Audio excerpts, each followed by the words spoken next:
का सखी? अरे काहे कितना मुहा फुलाई बैठी है वो। अब का बताई तो का अपन दर्द ल सुना। सुनावा सुनावा का बात बा हो। सुना सुनावा। अरे जिया उबियाईगा, अरे जिया उबियाईगा बलवा जिया तारी जिया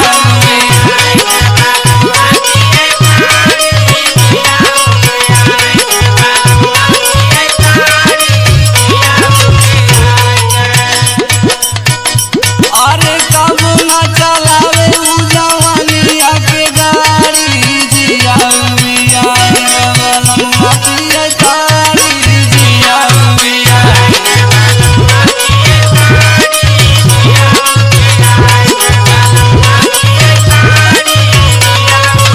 एकदम नशे बाजे मिली का। हाँ और सुना सखी। सुनावा सखी।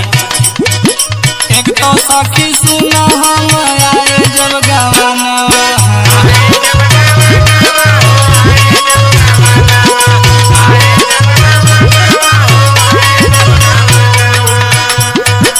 फेरी करवटिया रोज सुते बेरी मनवा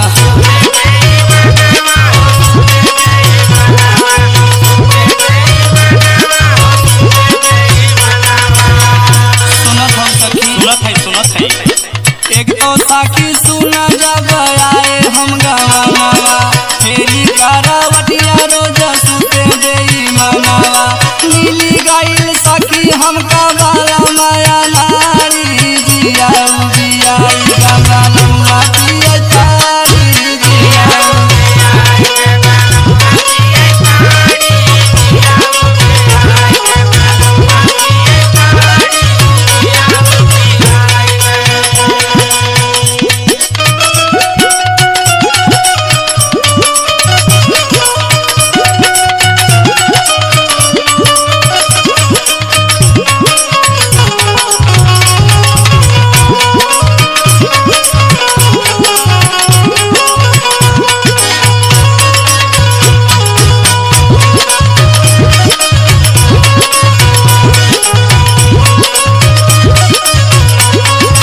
कहो सखी। का सखी?